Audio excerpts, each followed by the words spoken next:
வணக்கம் நேர்களே, நான் உங்கள் ஆஸ்ட்ரோ பூர்ணா, என் கணித ஜோதிடம் மற்றும் ஆன்மீக பரிகார ஆராய்ச்சியாளர். இன்னைக்கு நாம இந்த பதிவுல கருட பஞ்சமியை பத்தி ஒரு சிறப்பு பதிவை பார்க்க போறோம். கருட பஞ்சமி தினம் எப்ப வருது, அன்றைய தினத்துல நீங்க செய்ய வேண்டிய அந்த சிறப்பு வழிபாடுகளை பற்றி நம்ம இந்த பதிவுல தெளிவா பார்க்க போறோம்.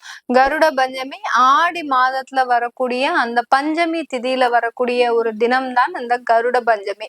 இந்த கருட பஞ்சமிக்கு முதல் நாள் அந்த நாக சதுர்த்தி தினம் கொண்டாடப்படுகிறது.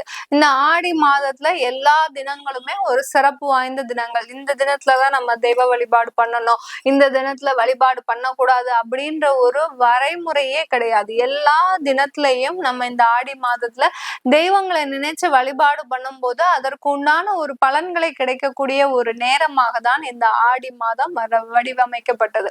இந்த ஆடி மாதத்துல இந்த ஆகஸ்ட் மாதம் 9ஆம் தேதி அந்த கருட பஞ்சமி தினம் வருகின்றது.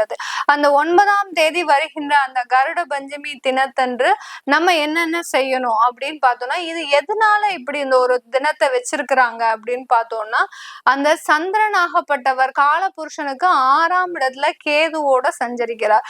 கேதுவோட சஞ்சரிக்கும் போது அந்த சர்ப்ப தோஷ நிவர்த்தி அடையக்கூடிய ஒரு தினமாக தான் இந்த கருட பஞ்சமி தினம் இருக்க போகுது. இந்த கருட பஞ்சமியில பாத்தீங்கன்னா எல்லாருடைய ஜாதகத்திலையும் முக்காவாசி பேர், அதாவது ஒவ்வொரு ராசியிலையுமே பாத்தீங்கன்னா 50% மேலாக எல்லாருக்குமே அந்த கால சர்ப்ப தோஷம் இருக்கு. கால சர்ப்ப தோஷம், அடுத்து சர்ப்ப தோஷம், அடுத்து குடும்ப தோஷம், அடுத்து பாத்தீங்கன்னா மாத்ரு தோஷம், இந்த மாதிரியான நிறைய தோஷங்கள் இருக்கக்கூடிய ஜாதகர் நிறைய பேர் இருக்கிறாங்க.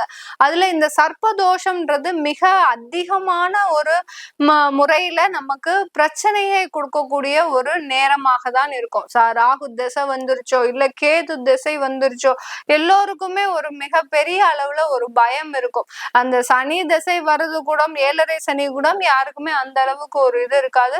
இந்த மாதிரியான ஒரு ராகு திசையோ கேது திசை வரும்போதுதான் நமக்கு அடுத்தடுத்து என்ன பிரச்சனைகள் நடக்க போகுதோ அப்படின்ற ஒரு பயம் இருந்துகிட்டே இருக்கும். நிறைய பேருக்கு அந்த ராகு திசையில பாத்தீங்கன்னா அதிகமான ஒரு விபத்துக்கள் நடக்கும்.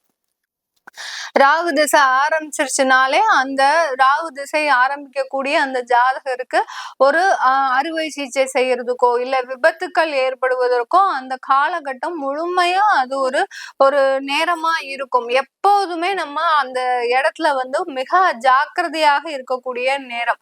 அதே சமயத்துல அந்த ஜோதிட ரீதியாக ராகு திசை வந்துட்டாலே நீ பெரிய ஒரு ஆளாக தான் ஆகப்புற, ஊர்ல மதிப்பும் மரியாதையும் அதிகமாக கூடிய ஒரு நேரமாக தான் இருக்கும். ராகுவை போல் கொடுப்பாரும் இல்லை, கேதுவை போல் கெடுப்பாரும் இல்லைன்னு சொல்லும். ராகு பாத்தீங்கன்னா ஆசையை நிறைய தூண்டும். எந்த அளவிற்கு ஆசையை தூண்டுதோ அந்த அளவிற்கு உங்களுக்கு அந்த ஜாதகருக்கு நிறைய ஒரு கர்மாக்களை சம்பாதிக்கக்கூடிய ஒரு நேரமா ஆயிடும். ராகு திசை வந்துருச்சுன்னா உங்களுடைய ஆசைகள் அளவுக்கு அதிகமாக இருக்கும். நான் பெரிய வீடு கட்டணும், அந்த ஒரு பெரிய மாளிகை, இந்த சொசைட்டில இந்த நான் இருக்கக்கூடிய இடத்துல என்ன அளவுக்கு அந்த வீடு இருக்கக்கூடாது, இந்த வீடு அளவிற்கு வேற எந்த வீடுமே இருக்கக்கூடாது, அந்த மாதிரி இருக்கணும். அடுத்து பாத்தீங்கன்னா அவர்களுடைய மதிப்பும் மரியாதையும் ஆட்டோமேட்டிக்காக உங்களுக்கு உசந்துகிட்டே இருக்கும். நிறைய பேர் பாத்தீங்கன்னா மீடியாக்கள்ல சினி ஃபீல்டுல இருக்கிறவங்களுக்கு எல்லாம் அந்த ராகு திசை தான் சப்போர்ட் பண்ணும். ராகு அவங்களுக்கு இருக்கக்கூடிய இடத்துல இருந்து அந்த தசாபுத்தி நடத்தும் போதுதான் அவர்களுடைய பேரும் புகழும் வெளியில வருவதற்குண்டான ஒரு நேரமாக தான் இருக்கும். அதே சமயத்துல கேது திசை வந்துருச்சுன்னா போதும், ஒரு முழுமையான ஒரு சன்னியாசியாக இருக்கக்கூடிய ஒரு நேரம். அதாவது குடும்பத்துல ஒரு பற்றே இருக்காது, எந்நேரமும் பாத்தீங்கன்னா தெய்வ வழிபாடு அப்படிதான் இருப்பாங்க. இந்த கேது திசை இருக்கிறவங்களுக்கு அந்த தெய்வ வழிபாட்டின் மீது அதிகமான ஒரு நம்பிக்கை இருக்கும்.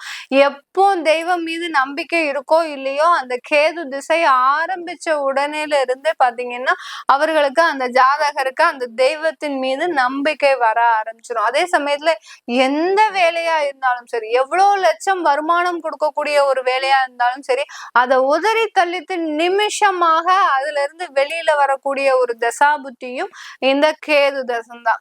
அதாவது எவ்வளவோ கோடி சம்பாதிச்சவங்க இந்த கேது திசை வந்த உடனே பாத்தீங்கன்னா அப்படியே அந்த தொழில அப்படியே விட்டுருவாங்க, இல்ல அந்த வேலையை அப்படியே விட்டுருவாங்க.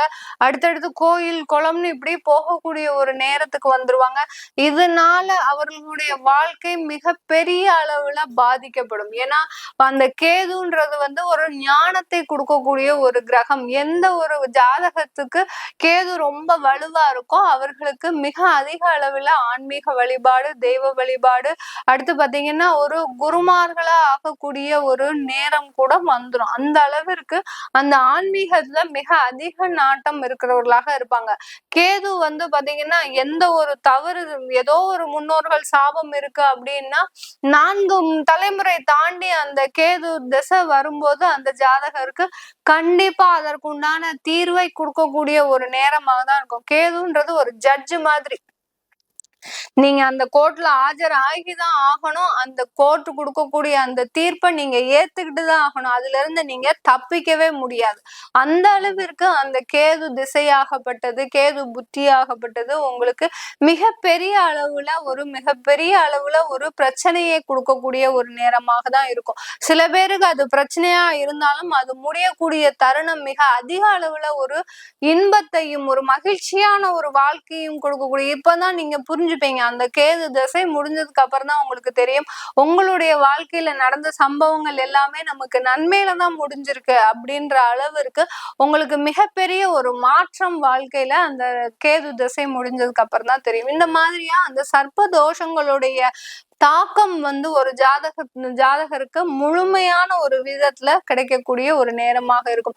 இந்த தோஷத்துல இருந்தெல்லாம் நிவர்த்தி அடைவதற்கு, இப்ப ராகு திசை வருது, ராகுவோட தோஷம் இருக்கு அப்படின்னா நம்மளுக்கு அறுவை சிகிச்சையோ, ஆக்சிடென்ட் ஆகுறதுக்கோ, அடுத்து கடன் பிரச்சனை வருவதற்கோ இருக்கு. கேது திசையோ இல்ல கேதுவோடைய இது வலிமையா இருக்கு ஜாதகத்துல அப்படின்னா கடன் பிரச்சனைகள், அடுத்து பாத்தீங்கன்னா போலீஸ் கேஸ், வம்பு வழக்கு, இந்த மாதிரியான சிறை தண்டனை அனுபவிக்கிறதுக்கு இந்த மாதிரியாலாம் ஒரு செயல்கள் அங்க இருந்திருக்கும். இதெல்லாம் நிவர்த்தி அடைவதற்கு நம்ம என்ன பண்ணணும் அப்படின்னா, நம்ம காளஹஸ்திக்கு போய் வழிபாடு பண்றது, திருப்பாம்புரம் போய் வழிபாடு பண்றது, இதெல்லாம் பண்ணிக்கிட்டே வரலாம். இதை செய்ய முடியாதவங்க இந்த மாதிரியான ஆடி மாதத்துல வரக்கூடிய அந்த கருட பஞ்சமி தினத்தன்று நீங்க நாகரை வழிபாடு பண்ணினீங்கன்னாலே போரும். உங்களுக்கு உண்டான அந்த தோஷங்கள் நிவர்த்தி அடையக்கூடிய ஒரு நேரமாக தான் இந்த கருட பஞ்சமி தினம் இருக்க போகுது.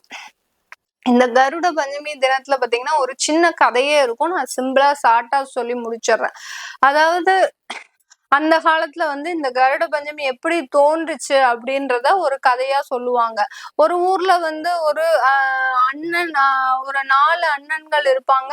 அங்க ஒரு தங்கை இருப்பா. அவதான் சமைச்சு எடுத்துட்டு போறா. இதுக்கு இந்த கதைய சொல்லி பூஜை செய்கின்ற ஒரு வழக்கமே இருக்குது. அந்த பூஜை செஞ்சு முடிச்சு அங்க இந்த கையில ஒரு இதெல்லாம் தோரம்லாம் கட்டுவாங்க. அதெல்லாம் இருக்கு. அது ஒரு பக்கம் ஒரு மரபாகவே வழிபாடு பண்ணிட்டு வராங்க. அந்த கதையினுடைய இது பாத்தீங்கன்னா சாராம்சம் பாத்தீங்கன்னா, ஒரு அண்ணன் தங்கை இருக்கக்கூடிய இடத்துல அவங்க காட்டுக்கு போய் வேலை செய்யறாங்க. வேலை செய்யும் போது இவங்க உணவு எடுத்துட்டு போறாங்க. அந்த பெண்ணாகப்பட்டவள் உணவு எடுத்துட்டு போறா. தன்னுடைய அண்ணன்களுக்காக எடுத்துட்டு போகும்போது மேல இருந்து பாம்பு விஷத்தை கக்கிருது. கக்கும் போது அந்த கருடன் பிடிச்சிட்டு போகிட்டு இருக்கக்கூடிய அந்த பாம்பாகப்பட்டது அந்த விஷத்தை அந்த உணவுல கக்கவும் அந்த உணவாகப்பட்டது விஷமா மாறிடுது. இதை தெரியாம அந்த பெண் அந்த அண்ணன்களுக்கு எல்லோருக்குமே அந்த உணவை பரிமாறுறா. இதை சாப்பிட்டு முடிச்சவங்க எல்லோருமே பாத்தீங்கன்னா மயக்க நிலையில அடைஞ்சிடுறாங்க. ஒரு இறந்து போகக்கூடிய ஒரு ஸ்டேஜுக்கு வந்துடுறாங்க. இது என்ன செய்யறதுன்னு தெரியாம, அந்த காலத்துல எந்த ஒரு மருத்துவமோ எதுவுமே கிடையாது இல்லையா. அதனால ஒரு தெய்வத்தை நினைச்சு, அந்த பார்வதியை நினைச்சு, பார்வதி பரமேஸ்வரனை நினைச்சு அந்த பெண்ணாகப்பட்டவள் மிக கடுமையா தவம் இருக்கிறா.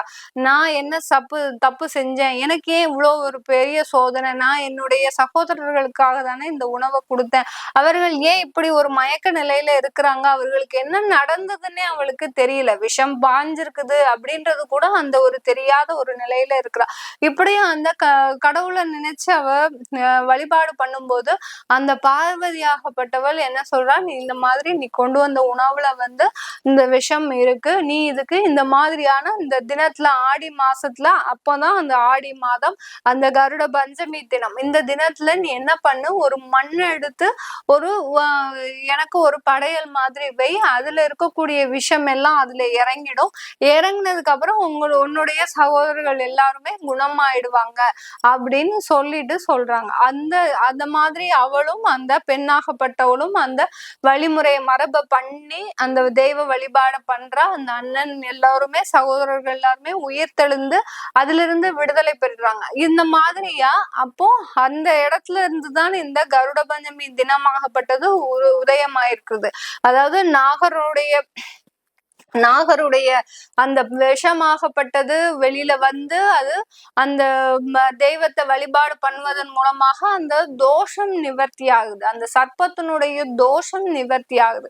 இத மாதிரி நம்ம ஒவ்வொருத்தரும் இந்த மாதிரியான ஒரு தினத்துல அந்த தோஷம் நிவர்த்தி பெறுவதற்கு, சர்ப்பத்துடைய தோஷத்தை நிவர்த்தி பெறுவதற்கு நம்ம இந்த தெய்வ வழிபாடு பண்ணிக்கிட்டே வந்தோம்னா நம்மளுக்கு இருக்கக்கூடிய பிரச்சனைகள் எல்லாமே தீரக்கூடிய ஒரு நேரமாக தான் இருக்கும். இன்றைய தினம் நீங்க அம்மன் கோயிலுக்கு போயிட்டு புற்றுக்கு பால் விட்டு அதுல இருக்கக்கூடிய ஒரு தெய்வ வழிபாடு பண்ணிட்டு விளக்கு ஏத்தி ஆத்மார்த்தமான ஒரு பண்ணிட்டீங்கன்னாலே, பிரார்த்தனை பண்ணிட்டீங்கன்னாலே உங்களுக்கு எல்லாம் இல்ல இறைவனுடைய அருளாசி கிடைக்க பெற்று எல்லா தோஷங்களும் நிவர்த்தி கிடைக்க பெற்று வாழ்க்கையில ஒரு மகிழ்ச்சியோட வாழ்க்கை வாழக்கூடிய ஒரு தருணம் கிடைக்க போகின்றது இந்த கருட பஞ்சமி தினத்தன்று.